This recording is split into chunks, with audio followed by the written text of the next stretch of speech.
Hello, gang. Welcome back to another edition of the Forex Market Preview. My name is Jason Stapleton, and what we're going to do here this week, as we do every week, is I'm going to take you through the currency markets and show you what I think are going to be the best trading opportunities for you, or kind of give you an idea of what to look for and what to be paying attention to in the week to come.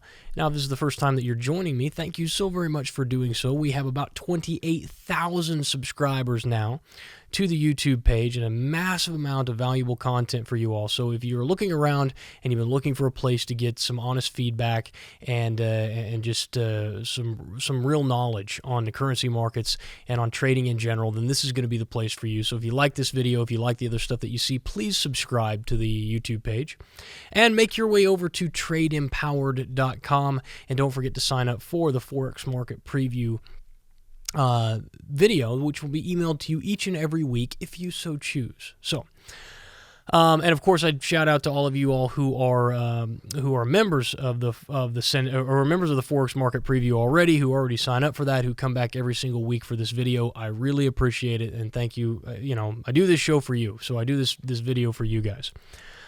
We got a couple of things we want to look at today. It has been a hellacious week in the markets. Dow wiping out all of its gains from 2014, and then looking over the currency markets, we saw some pretty wild swings as well. In the war room, which is in the syndicate, basically. In the syndicate, we have a war room meeting every single morning where I cover exactly kind of the same thing that I do here in the Forex Market Preview, but I just do it kind of almost like on a shorter swing trading basis. So we look at the market that day, we identify where the best opportunities are going to be, and then Akil and I post our trades that we're taking out to all of the members of the syndicate. And we've had a heck of a last couple of weeks, posting somewhere around 500 pips of profit. It would have been a lot bigger than that, but we had a day when trade floor was down, and I booked actually 100 pips that day as well, but we didn't get to post that because it doesn't count because you guys didn't get it. But around 500 pips of posted profit in the last couple of weeks, which has been really, really good. We've been trading well. Let's put it that way. Been trading really well, and the P&L shows it. But this increased volatility is giving us some more opportunity. Currency market volatilities are coming back up, and as traders, that's what we need to see. We need to see the market moving. We don't particularly care which direction it moves, but it needs to move. And so with this increased volatility, it's been really nice, and it's given us some opportunities to make money where we had been struggling. So anyway, let's move on. Euro USD seeing a nice little rally out of here. I still think there's more downside to go. We've come up into this tiny little structure level right here, but as I collapse the chart looking left, there really is not a lot there to pay attention to. I'm not sure where this market is going to reverse on the euro, if we're going to continue to see some downside, but let's drop down to the 60-minute chart. The way you're going to find these is down on the 60-minute. It's not going to be on the hourly. You're going to have to just play this thing, on the daily, because on the daily chart, we're kind of out in no man's land. So you can still play these short-term plays. You've got a very nice looking double top right in here, where the market has come back down, triple topped against that, and we still haven't broken structure here to the downside. So there's a resistance shelf here that has yet to be violated that may provide you a good shorting opportunity. But in terms of the euro, there's not a lot I'm going to cover with you today, just simply because there's just not a lot there. Looking over at the pound, pound has continued to see downward pressure. We've been looking for this 127 around 157.40s. We've rallied back up into, look at this, guys, rallied back up into previous structure support, which now may or may not become resistance. But the nice thing about it is we've got this little internal shelf here. So if you are looking to short this market, you could short here around 160.95s, around 161s, stops above 162.23s. We're above these swing highs, which is going to give you a really nice risk reward if we're looking for a press down in here to this 127 extension. So keep an eye on that for this week as well. Let's take a look at the Japanese yen. Guys, we were dead on. We were absolutely spot on the Japanese yen. I called it. If you look left, what had I been saying? This was the range I said the reversal was going to come into, and then once we saw the break, and I got a lot of flack for this, a lot of people told me what an idiot I was for suggesting that you ought to be looking to short the yen. Well, here it is. Market rolled over. I said be watching this previous structure resistance level. Market came right down into it, tapped it, and has now rallied off against it. And guys, it happened just the way I said it was going to happen. And every single week on this show, I don't get it right every time. But guys, their technical analysis works, and I would love to be able to take credit for it and say that I have some sort of gypsy magic that can predict where markets are likely to go. I just don't. What I do know how to do is I know how to read a chart. I know how structure works. And ladies and gentlemen, if you would like to learn more about that, then you need to go over to tradeempowered.com and you need to talk with somebody there about how to learn how to do this. I have several courses that you can take, and we've also got, of course, the syndicate where you can come in and get the same type of analysis done every day. Kind of helps put you in the right state of mind, helps get your head right, helps you look at the market from maybe a different angle that you weren't looking at it from. It's just a really, really good place for you to be spending your time. And of course, watching the Forex market preview here every week, not a bad use of your time either. So, Japanese yen doing exactly what I thought it was going to do. Now, what are we going to do here? Do we see more downside? At this point, I don't know. At this point, we're looking at the previous support level back here around 108.40s. We are looking at the support level here around 105.31s. And we could potentially see more downside. But as of right now, again, what are we going to have to do? You're going to have to go down to your lower time frame, come down to your 60-minute time frame, and start looking at what are my potential opportunities. Well, the market's been very bearish. Look at where we're resting, 106.88s. Look left, structure leaves clues, and what do I see right back down here? Previous structure support may, and I repeat may, become resistance. If it does, if you decide to short the market here, where do your stops have to go? Look left, previous swing high. Your stops are going to need to get above about 107.50s. And then this will be your risk. What's your potential reward? Well, look left again. Here's the previous support level where the market found support. There's your potential risk. Here is your potential reward. Not a bad risk-reward profile.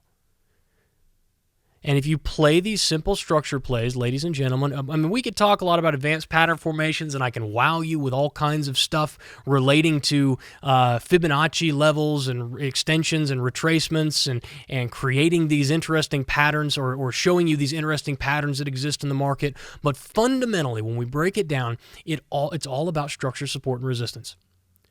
If all you do is learn how to do this, you can have a very profitable trading career if you could do it with discipline and do it with consistency. So let's take a look at some of the stuff that I do think is going to happen this week. Let's take a look at Canada. Now we're on the 60-minute chart. Let me bump us up to the daily. Looks like we're in for some continued downside here. We had the initial spike. We actually made quite a nice chunk of money on Canada this week in the syndicate. Market pulled back. We've had a sideways day where the market tried to rally again, couldn't get up there, and then we tried again, couldn't really make any sort of upward movement. I think we're due for a little downside momentum here. So looking at that, if we're anticipating based on our higher time frame that we're going to be looking for some more downside, how do we play that? Well, a couple of different ways. Number one, the hourly time frame is showing bullish. How do I know that? Market came down, we rallied up, we came back down and retested. We did not violate, no break below, close below. Then the market rallied, break above, close above, previous structure resistance. With that break of structure, this market on the hourly time frame now goes bullish. So you have a higher time frame on the daily chart suggesting that there may be some bearish potential in the market, but our hourly time frame is showing us bullish. So there are a couple of different ways you can play it. First way, if you want to get long, you wait for the pullback, back down into 112.64's previous structure resistance should become support, and we look for a rally up out of there. Let's say, nope, Jason, I agree with you. I think that higher time frame is showing bearish, and I want to hop on that bearish move once it happens. Well, the easiest way to do it, rather than just shorting here at 112.75 and risking being wrong, is you can take a look at the support level, these previous structure lows that come in somewhere around 112s, 112.10.